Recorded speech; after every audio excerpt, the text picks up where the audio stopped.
So hi, I am Guya Kawasaki. I'm visiting you from Silicon Valley, California, and it is absolutely my pleasure to be here. I've been looking forward to this for quite a while. As you heard, I am a very big hockey fan. I love to play hockey.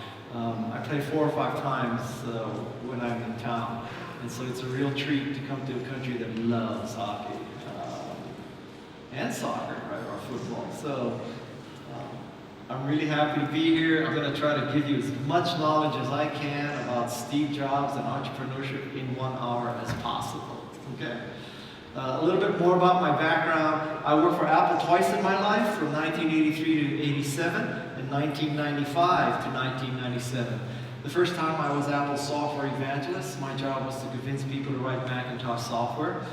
This meant that I worked in the Macintosh division, and it was a great time. We worked for Steve Jobs.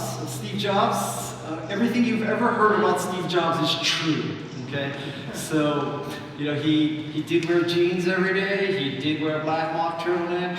He wore jogging shoes every day. He would buy or lease a Mercedes, but he would always give it up after 6 months, because after 6 months you had to register it, and he never registered his car. I don't know why that's true.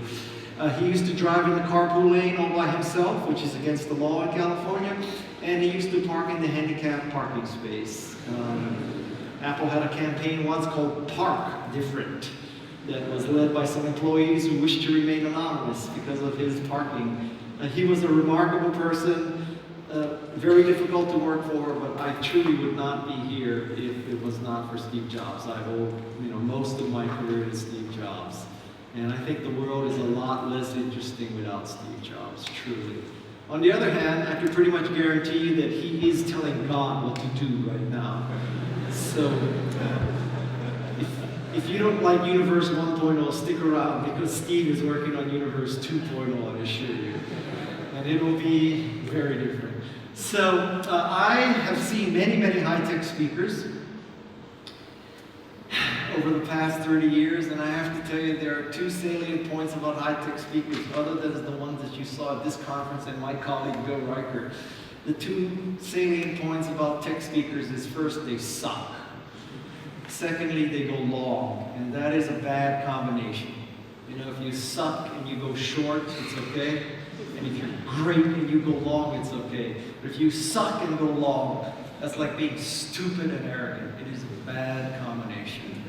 And so what I do is I use a top 10 format for all my speeches, so that in case you think I suck, you know approximately how much longer I'll suck. I have 10 key points. Today, I have a rare chance to go 1 hour. So because this is my first trip to your country, and I don't know when I'll be back, I decided to pack 2 keynotes into the 1 hour. So I'm going to give you 2 keynote speeches so that I can give you everything I have in the hour that I have with you, okay? So, my first keynote is about the lessons of Steve Jobs.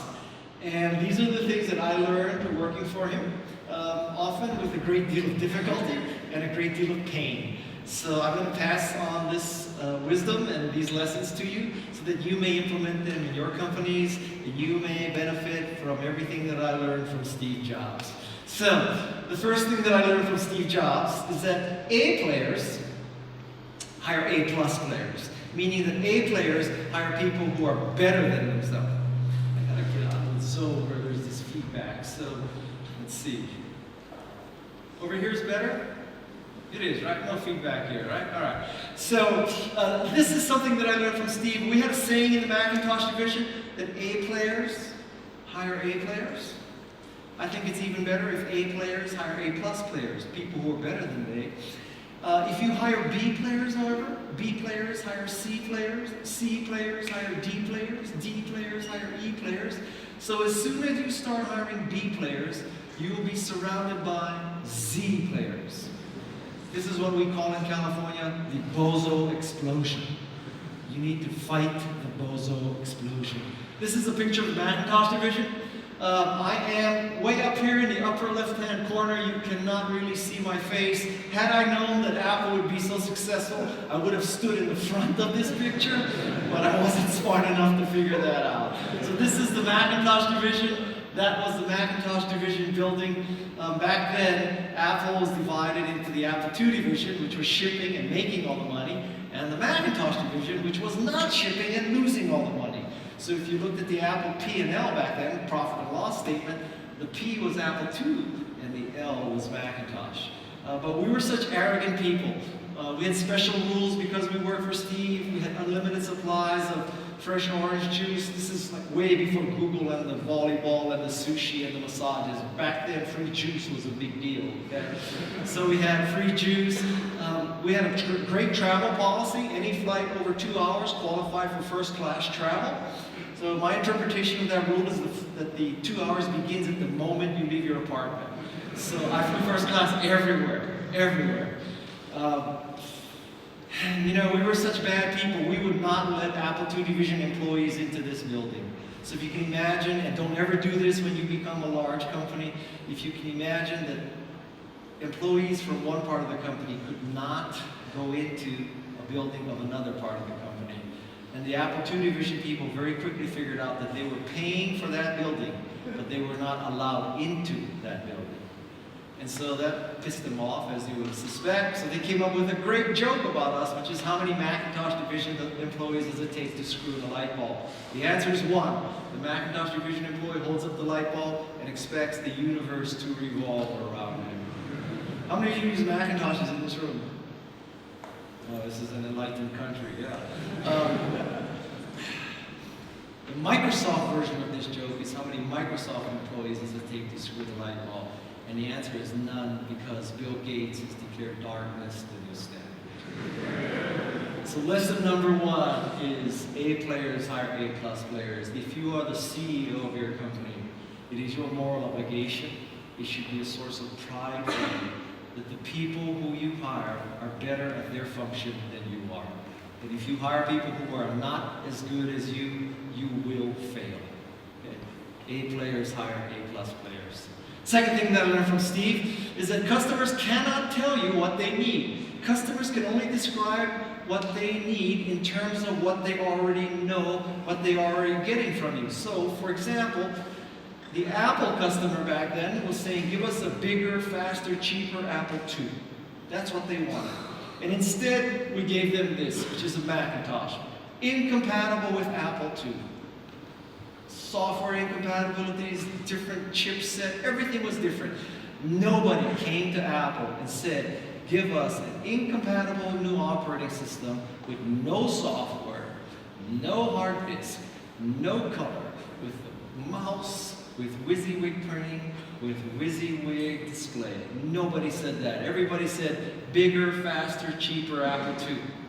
So as your company evolves, I caution you that if you only ask your customers about what they want and what they need, they will always tell you, we want better sameness. Bigger, faster, cheaper version of what you already make. But the real breakthroughs occur when you jump to the next curve. Third thing that I learned from Steve is that innovation truly does happen on the next curve. This is a very good example from America.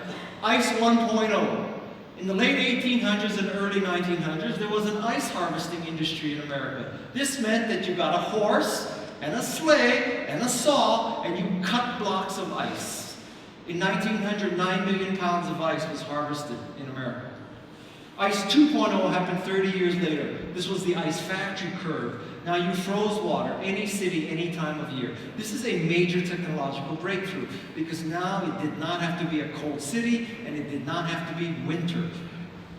You could freeze water and deliver it with the Iceman and the ice truck any time of year. 30 more years go by and we have the ICE 3.0 curve. This time it's the refrigerator curve. And now this is even better than an ice factory. Because with an ice factory, you had to depend on the Iceman delivering ice to your house. Now, you had your own personal ice factory. You had a refrigerator, a PC, if you will, a personal chiller.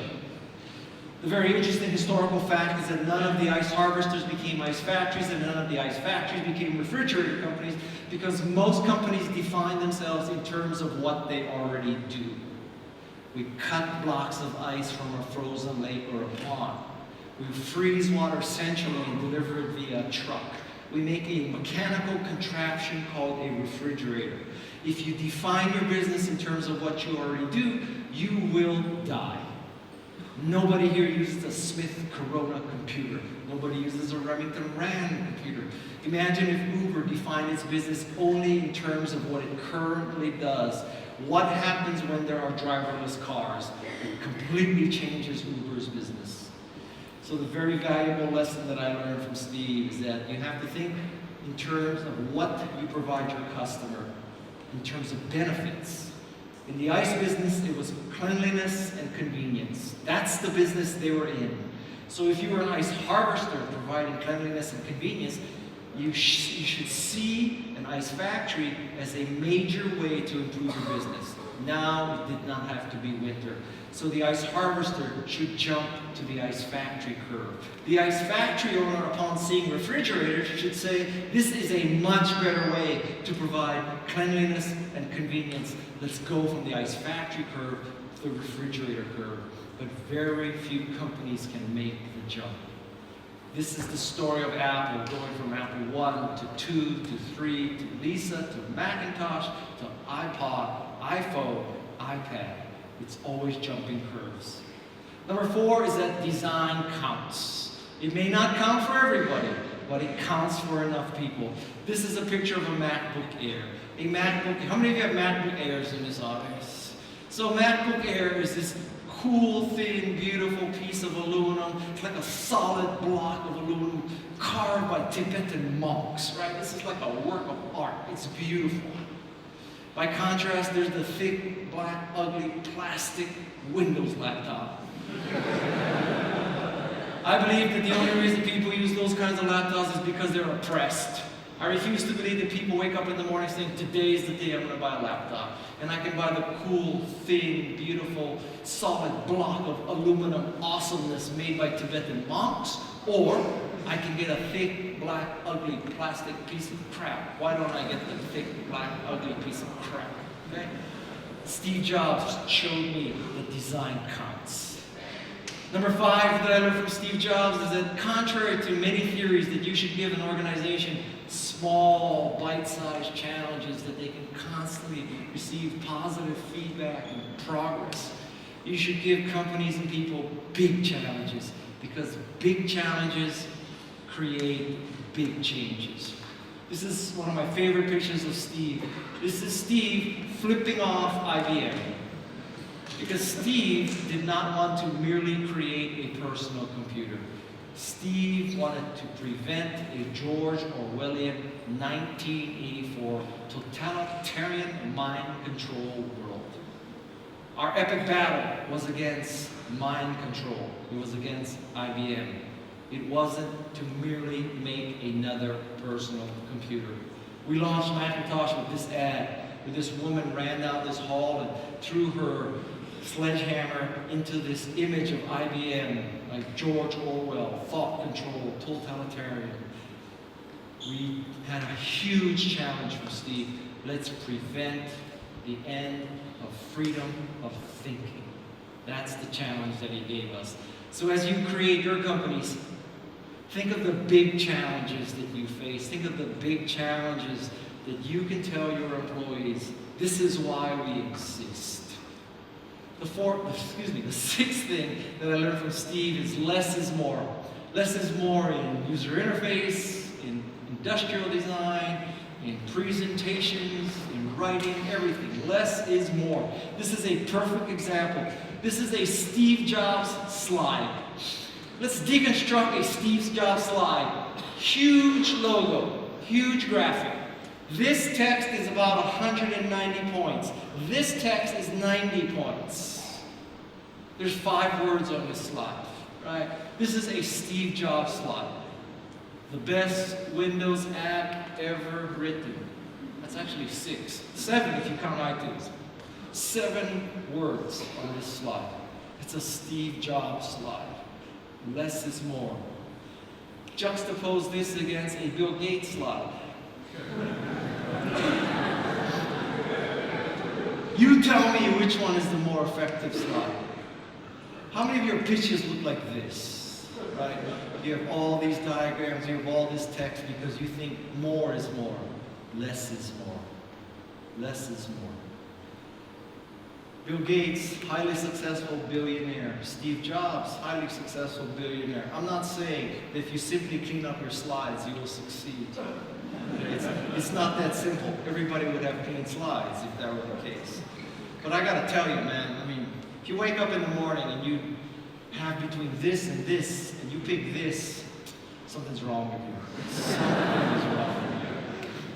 Seventh thing is changing your mind is a sign of intelligence. Many people think that changing your mind is a sign of weakness or stupidity. Steve Jobs taught me quite the opposite. Our innovative approach using Web 2.0 based standards lets developers create amazing new applications while keeping the iPhone secure and reliable. Steve Jobs, June 2007. This is at the announcement of the iPhone. Let me translate what he's saying for you. He's saying there are no iPhone apps. This is a closed architecture. You want to add functionality to an iPhone, you do a Safari plugin. That's what that says. And when he said that, all the experts, all the journalists, all the analysts said, Steve, we are not worthy. We are not worthy, Steve. You are so right. A phone needs to be secure and reliable. You did the right thing, Steve. A year goes by. Apple executives to showcase Mac OS X Leopard and OS X iPhone development platforms at Worldwide Developer Conference 2008 keynote. Let me translate this for you. This is saying we're opening up the iPhone. We're going to have SDKs. We're going to support you. Create any kind of app that you like for an iPhone. It's a 180-degree change in philosophy. Once again, all the experts and the analysts, all the professionals said, Steve, we're not worthy. You're so right. It should be an open architecture. Let 100 flowers blossom. That was part of the magic of Steve. Everything he did was right, even if he reversed himself. And I learned this very valuable lesson. You know what? Version 1 of the iPhone, locked into Safari plugins, was a mistake. That was not a good enough platform for developers. But Apple and Steve did not remain stubbornly attached to that philosophy. They completely reversed and opened up the iPhone. And the rest is history. Number eight is that engineers are artists. I think a lot of people think that engineers are sort of these things that you put in some Twinkies and some jolt and out comes code, okay? And you measure them in terms of lines of code per day. But what I learned from Steve is that engineers are artists. It is an art to create great hardware and to create great software, to create great websites. It is not a science. It is not lines of COBOL per day. It is an art. This is the picture of Burl Smith. He was the digital artist who designed much of the Macintosh hardware. He was an artist. He was a musician. For those of you who are not programmers in this room, I ask you to rewire your brain and think of engineers as artists, because they truly are. Their palette is software, their palette is hardware, but it is an art. Number nine is that marketing is all about finding unique value. This is the holy grail of marketing. This is the only marketing I promise you need in a startup. This is a very simple graph. Uniqueness on the vertical axis, value on the horizontal axis. This is a 2x2 matrix. McKinsey will charge you $5 million to tell you you need to be in the upper right-hand corner. Okay? I'm telling you that right now for free. Bill Reichert worked for McKinsey, right? $5 million, right? Let's go through all four corners of this 2x2 matrix. In the bottom right corner, we have the corner where you have something valuable, but it is not unique. In that corner, where you slap the same operating system on the same hard disk, on the same monitor, you compete on price. Dell made billions of dollars there. It can be done, but you're always competing on price.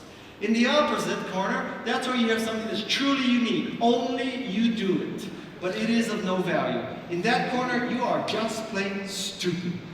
Okay? The bottom left corner is the worst corner of all. That's the .com corner. In the .com corner, you have a product or a service or a company that is not unique and not valuable. The best example of this that I found is Pets.com. It's About 15 years ago, there's a company in America called Pets.com. It's to sell dog food online. Okay, so let me give you the Silicon Valley pitch for Pets.com, so you never ever do something what I'm about to do. Okay? This is an IQ test. Do not do what I'm about to do. 300 million Americans, 1 in 4 owns a dog. 75 million dogs. Each dog eats 2 cans of dog food per day. 150 million cans of dog food per day, total addressable market. Right? And dogs eat 365 days a year. We're not talking about a boring B2B business. This is B2C, baby, or more accurately, B2D. Dogs eat every day. So with my rockstar programming co-founders, how hard could it be, conservatively speaking, to get a mere 1% of that total addressable market? This is 1.5 million cans of dog food per day. Worst case, conservatively speaking. And you take 1.5 million cans of dog food per day, you multiply that by 365, you figure you make, I don't know, 50 cents per can. So now we take 1.5 cans of dog food per day times 365 times 50 cents, and my God, we have a $250 million company. First year, worst case, conservatively speaking. That's why there was Pets.com, MyPets.com, ePets.com, LastMinutePets.com. There's 6 ways to buy dog food online. It wasn't unique. It also wasn't valuable. Let me explain the dog food business for you. It is supply chain management, okay? We have a cow, we have a dog. That's it. That's the 2 ends of the supply chain. So we need to get the cow, kill it, cut it into pieces, put it in a can, get it to the dog. This is not rocket science. So Pets.com looked at this supply chain and said, well, why is there a pet food store in the middle? What value does the pet food store add? Do people like to get in their cars, drive to the pet food store, find parking, go in the store? Do they then perform an intellectual consumer purchase? Do they taste the dog food? Are they making comparisons? What purpose does the dog food vendor really provide? Not much. And so we're going to disintermediate the pet food store. By disintermediating the pet food store, we can discount pet food 20%. But what everybody forgot is, yes, you can discount 20% at the top, but then you have to add back shipping and handling, because the dead cow in the can is still in the factory. You need to get the dead cow in the can to the dog. So now you add back shipping and handling. The expense went right back in. And it was not convenient, because now somebody had to be at home when the dead cow in the can came to your house. Therefore, Pets.com was not unique and not valuable, the worst of all. So the corner you want to be in, the corner you should be obsessing about, is the upper right-hand corner. Because in that upper right-hand corner, you have something that's unique and valuable. This is a Breitling emergency watch. If I unscrew this big knob and pull it out, it starts putting out an emergency signal. Airplanes catch this signal, and if you're in the United States, they call the Coast Guard to rescue you. Okay? Kevin Costner gets in the Coast Guard. Next thing you know, they're lowering him in a wire basket, and he's rescuing you. So this is not something you pull out when you took the wrong exit. This is something you pull out when you die. This watch can save your life. There are not many watches can do that. Not many cars can park perpendicular to the curb. A smart car can. One of the few that can. And with Apple, for example, when it introduced this music player called iPod, it was unique and valuable. It was unique because of the user interface, the click wheel. It was valuable because this is the only way to easily and inexpensively and legally buy songs for 99 cents from the largest music publishers. Unique and valuable. So if you're an engineer, your job is to create something that's unique and valuable. If you're in marketing, your job is to convince the world you have something unique and valuable. Number 10. Number 10 is something that I truly learned from Steve. Arguably the most important lesson that I learned from Steve, which is, contrary to what skeptics and naysayers and bozos and stupid people think, sometimes, some things, you need to believe before you can see. Most people say, well, if I see it, I'll believe it. Entrepreneurs have to believe that if they believe it, then they will see it. People believed in Macintosh. They wrote software for it before there was an install base. They believed so much in Macintosh that finally we saw Macintosh. Listen, I'm the person who quit Apple twice in my life, okay? If I had stayed at Apple either time, I would not be here today. I would have retired. And I would have sent Bill Reichert an email saying, how is it over there in Bratislava? I'm in Tahiti right now. Look at this headline. If you had told me in 1984, 5, 6, 7, 8, 9, 91, 92, 93, 94, 95, 96, 97, that this would come true, I would tell you, no way. Apple, the first $700 billion company, the most valuable company in the world. Proof that sometimes you need to believe to see. The most valuable lesson of all from Steve Jobs. Second keynote for you is the art of the start.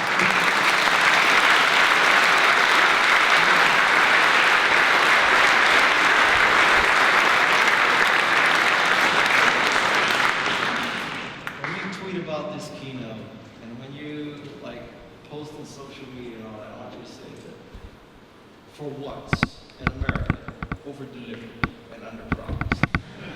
Two keynotes. These are my tips based on a book called The Art of the Start 2.0. First tip. Many people, many entrepreneurs from the outside looking in, they believe that Bill Gates and Steve Jobs and Mark Zuckerberg and all these people who started these great, large, successful companies, they had a master plan on day one. That Steve and Juan said, we're going to start with personal computers, and then someday we'll have these phones, and then there'll be music players, and then there'll be tablets, and we'll have stores selling music. And Bill Gates and Steve Ballmer said, right now we have an operating system, then we're going to have apps, then we're going to have games, then we're going to have a search engine. And I'll tell you something, that's simply not true. That great tech companies start with very, very simple questions. I'll give you 3 examples of questions. First question is, therefore what? So this happens when you have a vision. You have a vision for what's going to occur, and you ask yourself, well, if this does occur, therefore, what are the opportunities? Let's say you decide, this is 15 years ago, that there are going to be lots of phones. And phones are going to have good cameras. And these good phones with good cameras are going to all be on the internet, able to upload pictures. Therefore what? Therefore maybe we should start Flickr. Therefore we should start Snapchat. We should enable people to use their phones to share pictures. Therefore what? So if you see something coming, if you see the Internet of Things happening, you ask yourself, well, if this is true, therefore what? What will people need? Second simple question, isn't this interesting? This comes from failure. So engineers are trying to make something and they fail. But lo and behold, it's interesting that their failure is some kind of quality, some kind of perhaps marketable ability. The very old example from America is 3M, right? 3M is in the chemicals business. It tries to make really strong glue. It failed and it made really weak glue. And that really weak glue, isn't this interesting? Started the Post-it business. It's not like they set out and said, how can we make a glue that can barely stick? That was not the design. And the third question is there a better way? This is the genesis of Apple. This is the genesis of so many tech companies, right? Larry and Sergey, isn't there a better way for search? Maybe we should measure inbound links. Why is it that if you want to use a computer, you have to go to a university or a large company, or you have to work for the government? Why can't computers be smaller and cheaper and easier to use? Is there a better way than mainframes? And you start Apple. So as entrepreneurs, I want you to understand, it's the simple questions. Ask a simple question, answer it. Work 25 years, you may be the next Steve Jobs. That's what it's going to take. You don't need to make this megalomaniac plan right now. Ask and answer simple questions. Number two is to make an MVP. Every one of you has probably read, the Lean Startup, so you know all about MVP, minimum viable product. I'll tell you something. You need to add another V. Everybody knows about viable. Viable means that you can sell it for more than what it costs to make. Duh. Okay, fine and dandy. I don't think that's a high enough standard. So I want to add a second V. The second V is valuable. That you're making something that you can make a buck on, or a euro on. But it also dents the universe. That it is important, that it is significant, that you can attract talent because it is more than simply viable. And the last V, the third V, is validating. That you have a product or service that validates your vision, validates how the world is going to evolve. Let me give you a negative example using Apple. Let's say that one day Apple decides to go back in the laser printer business. Okay? Apple decides to sell laser printers in the Apple Store again. That's a viable business for Apple. I guarantee you, people will buy an Apple labeled laser printer. No problem, right? It's viable. That said, is it valuable? Does it dent the universe? Does it matter that Apple sells another laser printer? I don't think so. And what does it validate? What does it validate about Apple's vision of increased creativity and productivity? Not much. So yes, an Apple laser printer would be an MVP, but it would not be an MVVVP. If I may, I'd like to issue you a challenge. You know, I meet with entrepreneurs from all over the world, and many of them, their desire is to create a copy of an American model, right? We want to be the eBay of China. We want to be the Snapchat of, Russia. And I'll tell you something, that's not the point. Your goal should be that you create something that is so great that people at Stanford want to copy what you've done. You should not be content with making a local version of an American idea. Your goal should be you make an idea that Americans want to copy. That's the test. Number 3 is to get going. My God, get going. First thing about getting going is to do something cringeworthy. I want you to come to grips with this concept that if you are fortunate enough to survive, you will probably look on version 1 of your product or service and cringe. My God, we shipped a piece of crap. What were we thinking? Macintosh 128K, 128K of RAM, 400K floppy drive. Thanks to me, no software. Slow networking protocol. Right? We were working on a secret project to make 5 megabyte hard disk. 5 megabytes, not gigabytes, not terabytes, megabytes. It's too small for a font today, right? What were we thinking? We just, oh my God. I look back at the Mac 128K and said, oh, not enough RAM, not enough storage, not enough software, only black and white. Oh my God. I cringe sometimes. My first book was called The Macintosh Way. I cringe at the crudeness of my writing in that book. But I'll tell you something, come to grips with the fact that you will probably ship something cringeworthy.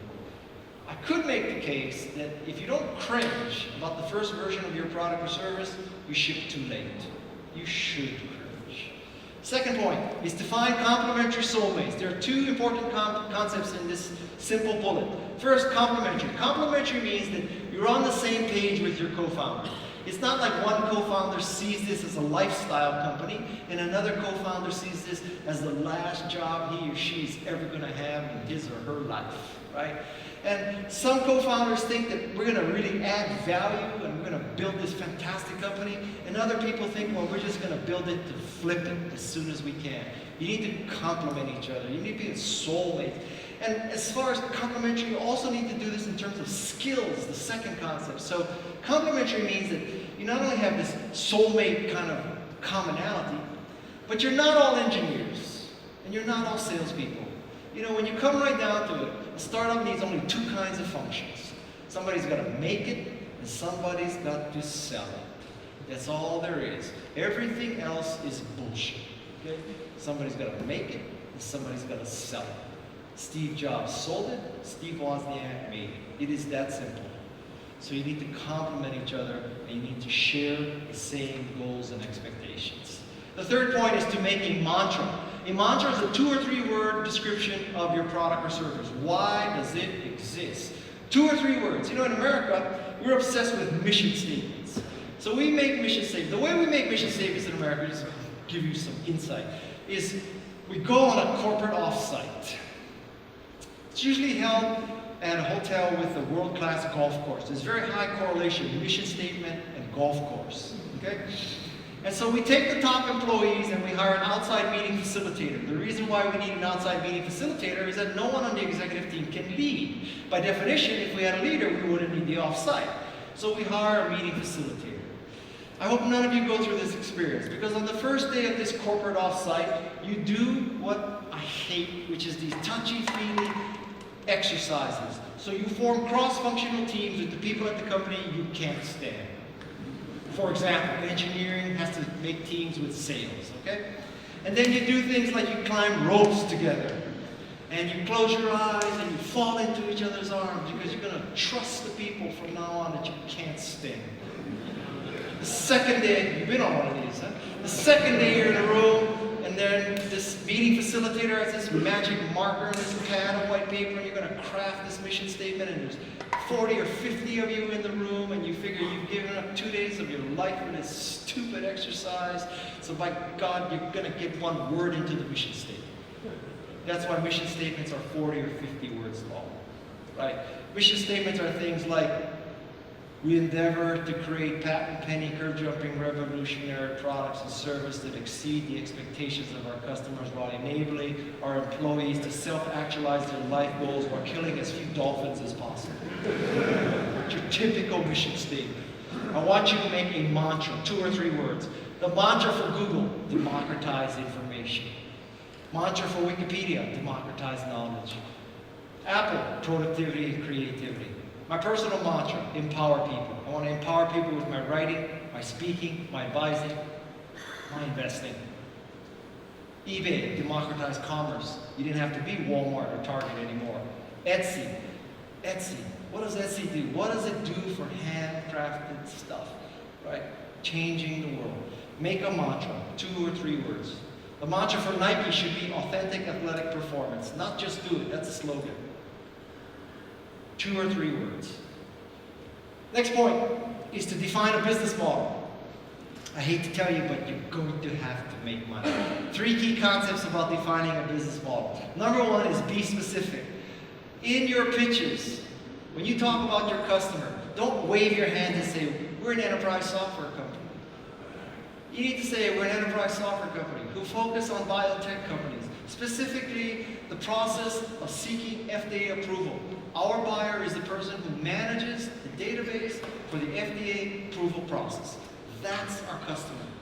It should be so specific that you could almost say, this woman has our money in her pocket. How are we getting our money out of her pocket into our pocket? That's the level of specificity. Second thing is to keep it simple. You know what? It is so hard to innovate and disrupt in terms of technology. It's not clear to me that you should also try to disrupt in terms of business model. You know, arguably, Salesforce.com changed business models. Man, you can only fight so many battles. I think business model innovation is one of the least important things. Focus on the product and service. And finally, my recommendation that you ask women, not men, about your business model. Let me explain why. I believe that men have a fundamental genetic flaw. The fundamental genetic flaw is that men want to kill things. We want to kill things, we want to kill plants, we want to kill animals, we want to kill people, we want to kill countries, we want to kill products, we want to kill services. So if you ask a man, I'm thinking of starting a company to kill Snapchat, I can tell you, every man will say, great idea. I'm thinking of starting a company to kill PowerPoint. Great idea. I'm thinking of starting a company to kill Uber. Great idea. Men have a fundamental genetic flaw. They cannot resist the opportunity to kill stuff. Okay? Women do not have this fundamental flaw. So when you have an idea for a product or a service, and you want to discuss business models, ask women what they think about the business model. Do not waste your time asking men. Number 5 is to weave a mat. If I may use a hockey analogy, one of the pleasures of playing hockey is to be one of the first players out on the ice right after the Zamboni has cut the ice. Because the ice is like beautifully smooth, no shavings, no snow, no cuts, no ruts. It's just like this beautiful thing. It's similar to being the first person down the mountain skiing before everybody else is skiing. Right? It's just this beautiful feeling of just virgin snow, virgin ice. It's a lovely feeling. New companies are like that. You know, if you're in existing companies, you got these crappy customers who want free upgrades, you got these employees you never should have hired, you got this crappy furniture, you're in a crappy building, you got the crappy architecture. You just want to throw all that away and start all over, right? You can't, right? But with a new company, my God, it's like snow that no one has skied on. It's like ice that no one has skated on. And when you are in that situation, man, everything looks fun and important. So MAT is about prioritizing what you need to do. I think the top level of priorities for an entrepreneur is milestones. Milestone. What is a milestone? A milestone is something like finish the design, ship, collect money. A milestone is something that you would call your spouse up or text your spouse and say, honey, today we shipped. Okay? You do not text your spouse and say, honey, today we ordered our stationery. That is not a milestone. Honey, today we went to IKEA and we built desks. Also not a milestone. A milestone is a big deal. That's the top priority. Second thing is to test the assumptions. How many calls can you make per day? How effective will your sales force be? Using every black hat SEO trick, how many uniques can you truly get to your website? That's your assumptions, the second priority for you. The third priority is to start doing tests. And the only way to do tests is to launch, to get it out there. And the fourth priority is to then do tasks that enable you to conduct tests of assumptions and achieve milestones. This is the pecking order of entrepreneurial effort. Milestones, assumptions, tests, and tasks. The sixth thing is to tell your story. Every one of you will need to become a great storyteller. Okay? Because you're going to have to always fight the temptation to flunk what I call the opposite test. The way the opposite test works is this. Many people, when pitching their company, assume they're pitching in a vacuum. And they stand up and they say, I have patent, pending, curve jumping, paradigm shifting, enterprise class, scalable product or service that's easy, fast, and well documented. The buzzer goes off. The next CEO comes up and says, I have patent, pending, curve jumping, disruptive, enterprise class, scalable technology or service. So what I'm trying to tell you is, if you're using the same adjectives as the next person pitching, and the next person pitching, you are not saying anything. Now, admittedly, if your competition stands up and says, I have a piece of crap that's buggy, slow, hard to use, and cannot scale, then hallelujah. Say that you are patent pending, curve jumping, paradigm shifting, bug-free, scalable, enterprise class. But everybody says the same thing. That's why adjectives don't work. You need to tell a story. Great stories are personal. You know, Pierre Amidar tells a story of how he started eBay. He said that his girlfriend at the time, now wife, was a toy collector. And she wanted to sell her Pez dispenser collection online. But there was no way for her to do this. So he started eBay, the genesis of eBay, to help his girlfriend sell Pez dispensers. FYI, total bullshit story. Okay? That is not why he did it. Total bullshit story. But it is a great story. One of the things you learn about marketing is don't let the truth get in the way of a good marketing story. You need to make it personal. Why you started this company. The genesis of Canva. The co-founders of Canva. Teaching in Western Australia. Teaching people how to use Photoshop. Saw what frustration Photoshop caused people. It was expensive and hard to use. It's kind of like being long and sucky, okay? It's a double whammy. And so they saw people having so much trouble with Illustrator and Photoshop and such expense, they founded Canva, the genesis of Canva. Make it personal. The third thing is to embrace what I call the 10-20-30 rule, which I hope my colleague Bill Reichert explained. No. First and earlier, okay. So the 10-20-30 rule of PowerPoint is that the optimal number of slides in a PowerPoint presentation is 10. You'd be lucky to get 10 points across. 10 thoughts. Now, many of you, even discounting the fact that this is 2 keynotes, you realize that I'm way more than 10, right? I'm probably at like 70 by now. So you're wondering, guy, you're such a hypocrite. You're telling us to use 10. You're at number 70 now. What's up with that? I'll tell you, you are not me, okay? 10 slides. You should be able to give these 10 slides in 20 minutes. Now, guy, why 20 minutes? We have a 60-minute meeting. Why 20 minutes? It's because, to my utter dismay, to this very day, right? Roughly 95% of the world still uses Windows laptops. And I know from first-hand experience, so does Bill, that when a team walks in with a Windows laptop, you should budget 40 minutes for them to make it work with your projector. If everybody used Macintosh, this would be the 10-60-30 rule. Okay? The 30 refers to the font size. A very good rule of thumb for your optimal font size is figure out who the oldest person is in the audience, divide his or her age by 2. 60-year-old people, divide by 2, 30. 50-year-old, divide by 2, 25. You know, I hate to tell you, someday you're going to be pitching to a 16-year-old VC, okay? That day, God bless you, 8-point font. But until that day, 10 slides, 20 minutes, 30 points. I'm going to give you one more tip. If you just did this, you would triple the quality of your PowerPoint, okay? You do one more thing, and you make it even better. I want you to take your PowerPoint, your keynote, go to the master page, and make the background black. Then I want you to select all your fonts, make it 30 points, and white.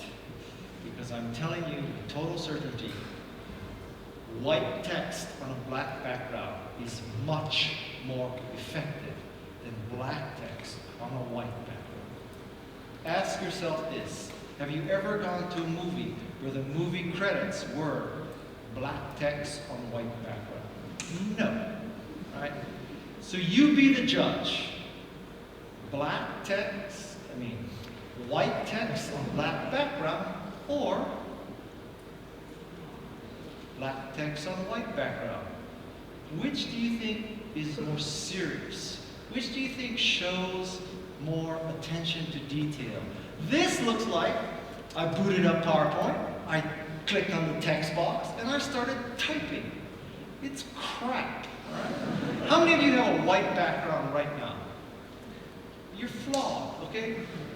Black is the new black. I promise. Black. And let me tell you a very funny story. By the way, there's no timer up here. I have no idea. What time did I start? I have 5 more minutes? Okay. Is that buzzer thing going to go off on me too? If I go long, what's going to happen? You're not going to invite me back next year? Okay, so you love this story. So one day, I meet with this entrepreneur about 11 in the morning. He's black. And he tells me, you know, guy, I just pitched in the morning.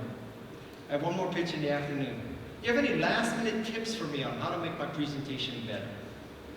And I said to him, is your background black? And he says to me, well, yeah, I'm from Atlanta, Georgia, so I come from a multiracial family. No. I'm not asking, I know you're black, right? I'm asking you, is your PowerPoint background black? I'm telling you, trust me, make your background black. Next thing, 7 is hire effective people. You know, we're all trained to look for 2 primary things in a candidate. Education and work experience, right? The holy grail of the right candidate. I would like to suggest that you add a 3rd variable, and you ignore the irrelevant. See, because there are people you're going to meet who have the right background and the right education, and they don't love your product. They don't get it. So in that case, what's irrelevant is their perfect background. You should not hire that person. The flip side is also true. Let's say you meet someone who loves your product. gets it, but majored in psychology, not computer science, and worked in the jewelry business. He didn't work at HP, didn't work at DEC or Data General, but he loves Macintosh. He heard angels sing when he first saw Mac paint. The skies parted. It was a religious experience for him. You should hire that person, because that person is me. I have no background for Macintosh, no computer science class, no work experience. I was a jeweler. I counted diamonds and gold. Ignore the irrelevant. Next thing is to hire better than yourself. Reiterating what Steve said, A players hire A players or A+ players. Hire better than yourself. Make this a source of pride that you've done this. And the third point is to apply what I call the shopping center test. So the way the shopping center test works is, you're at a shopping center. You're here, and a job candidate for your company is standing at that back wall, that distance, okay? So I see her, she has not yet seen me. I know she's interviewing at our company. What are my possible reactions? I can make a beeline right to her and say, hi, I know you're interviewing at our company. I think you should join our company because, my God, we are democratizing design. We're going to change the world. We're going to enable people to create beautiful graphics. Join us. We're just going to kick some ass. That's reaction number one. Reaction number two is, well, shopping center is not that big. If I get face-to-face to her, I'll talk to her. Reaction number three is, I'm going to get in my car and go to another shopping center. My contention is, if your initial reaction is not to just make a straight line for her and talk to her, you probably should not hire the person. Because startups are a family. Often dysfunctional, but a family nonetheless. Number eight is to socialize. Not in terms of political system, but in terms of social media. I think social media is the best thing that ever happened to entrepreneurs. Right? Like, look at this world right now. You know, nobody buys servers anymore. You use Amazon or Rackspace, right? Everything is in the sky. You pay $1,000, you get terabytes in the sky. Every tool you possibly need is open source or free. And then, marketing is kind of free now, right? Social media is fast and free and ubiquitous. Hallelujah. That's why you don't need venture capitalists as much anymore. That's why Kickstarter and Indiegogo can solve most of your problems. It's a whole new world. But the key to marketing in tech startups is social media. 3 key points about social media. First of all, perfect your profiles. Man, this is step number 1. You have got to fix your profiles. Your profile. You know what? Using a dating analogy. Okay, 2 extremes in dating. eHarmony. Are you quarrelsome? Do you have a sense of humor? Do you like children? Because you're going to find your psychographic soulmate. You're going to walk hand in hand on windswept beaches, drinking white wine, completing each other's sentences for the rest of your life. Right? That's the eHarmony plan. The opposite side of eHarmony is Tinder. Interesting, not interesting. Interesting, not interesting. I don't want to break it to you, but it is a Tinder world. Okay? And people are going to make this interesting, not interesting, worthy, not worthy, credible, not credible, investable, not investable, usable, not usable, just like that. And in this world, you have to perfect your profiles. Let's look at some profiles. Okay, so this guy, he has taken an avatar where the light is behind him. You cannot see his face at all. He has not changed the cover photo at all. That is the generic Google Plus background. Loser. This guy uses a chimpanzee for his avatar. Yeah, I'd hire him in a second, right? And then his cover photo is a scene from Gladiator. Kind of warm, fuzzy, kind of simian kind of employee. Sign me up. Next picture. Oh, this guy. Better picture. Still not backlit. Focuses on the face. Clearly he's a family man. He's got a son, a daughter, a wife, and a poodle. They all have white eye, or red eye, or dog eye. I don't know what you call it. I mean, wouldn't you think if thousands of people might see your profile, you would at least fix the eyes there? You know, what's wrong with this guy, right? How many of you have avatars and profiles like this? You're going to ask yourself this. And I'll show you mine, okay? So mine, face only. Face only. Not face, not me and my hockey stick, not me and my car, not me and my wife, my dog. It's me. How many avatars do you see with 2 people? You wonder, which one is the person? Right? How come they put 2 people in an avatar? What a dumbass thing to do. Okay, asymmetric. The cover photo, that is me. What I'm trying to tell you with that story, the narrative I'm trying to tell you about me is, I am a funny guy, right? People are laughing all around me. I am willing to get down on my knees and polish people's shoes to make them happy. And you know what? I know Richard Branson and you don't. All of that is in that profile. Another profile. This, I'm going to show you a very specific tip. So this is from Instagram, back to back, Mercedes-Benz and Porsche Instagram. Okay? So just focus on the very top part. So you see the MB USA, Mercedes-Benz USA avatar, black, light colored logo. You can tell exactly what it is. Look at the Porsche one. The Porsche one, the logo is too small, the word is too small. In context, in many social media places, the Porsche logo is not very good. I asked Porsche, why do you do this? Why don't you make your logo bigger so people really know it's Porsche? And they said, because we have a corporate creative standard that we have to have so much white space by percentage around our logo. So we have to adhere to the minimum amount of white space around our logo. I would make the argument that that standard was probably made in 1975. It is now 2015. The Mercedes logo, avatar, is much better than the Porsche one. Next thing is, after perfecting your profiles, then you have to embrace the NPR model. In America, we have this thing called National Public Radio, okay? And it's partially government supported, but mostly it's supported by donors. So every few months, they run a pledge drive, and people are asked to give money to NPR. And the only reason that they can get away with that, and indeed succeed during the pledge drive, is because NPR provides such great content all year that people feel a moral obligation to reciprocate, to tolerate the pledge drive and then give money. It's because they are not promoting NPR all the time. They're promoting value, interesting articles, interesting video, interesting radio interviews. So every once in a while, they run their pledge drive. I'm asking you to do this in social media. Provide valuable content all the time that doesn't pertain to you. For Canva, we provide stories about picking fonts, picking colors, free stock photography sites, all this kind of stuff. Nothing to do with Canva. Because we want to earn the right so that when we have something to promote for Canva, we run our pledge drive, which is we promote the hell out of it through our social media. The NPR model. And finally, the reshare test. The reshare test means that whatever you post, not only do your followers like it, they like it so much that they share it to their followers. Because when you do this, you expand your marketing platform. People who were not following you are now aware of your awesomeness in social media. The difference is, to use a restaurant analogy, you can tip the valet, you can tip the waiter. That's one thing. That's like liking something. But if you reshare a post, it means you're telling people, go eat there. It's a very different approach. You're risking your reputation. So post stuff that pass the reshare test. Number 9 is to seed the clouds. It is about how to make sales. Seeding the clouds is an American saying for making it rain or getting sales. I think the key to getting sales is to do what Chairman Mao said but did not do, which is let 100 flowers blossom. Put your product out there.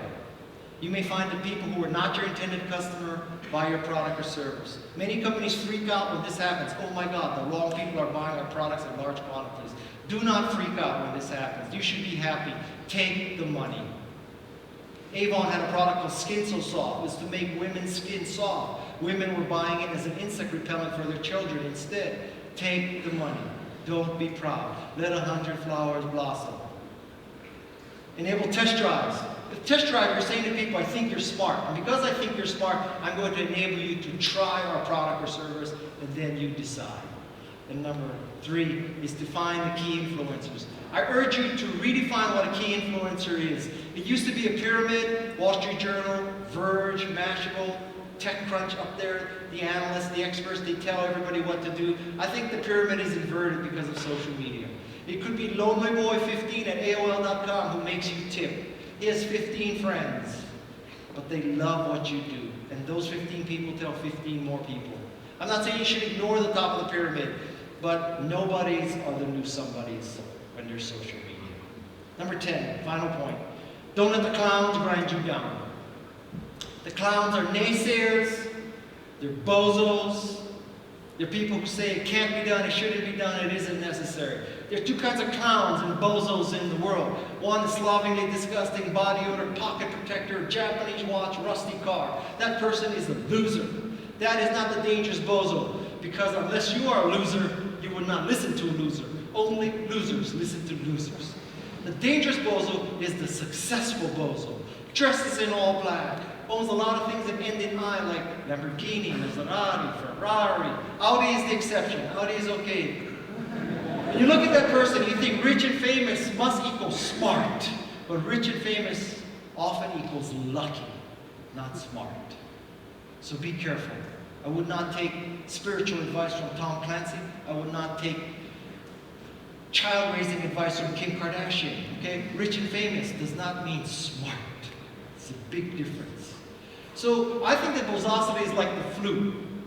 You have to get exposed to bozosity so that when you encounter bozosity, you've already built up resistance. So I'm going to give you some bozosity to expose you so that when you encounter bozosity, you'll already built up the resistance.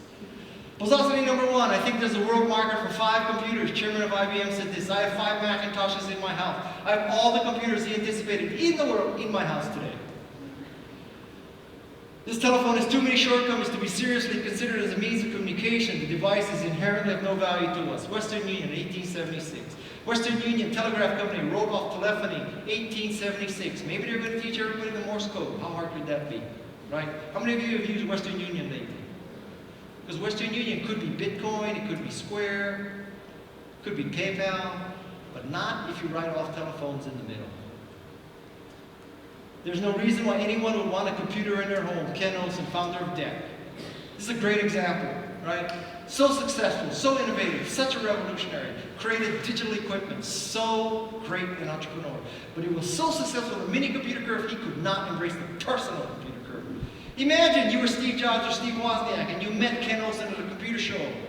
Who would be a perfect advisor and investor for Apple but Ken Olsen, creator of DEC? My God. You'd salivate to have somebody with his cred join your company as an advisor or an investor.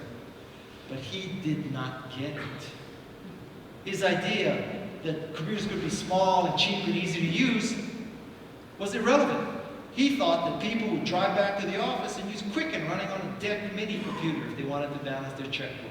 Imagine if Stephen Woz encountered him and listened to his advice and didn't start Apple and joined DEC instead and began COBOL programming, right? This would be a different world. There's no reason why anyone would want a computer in their home. And my last example is this.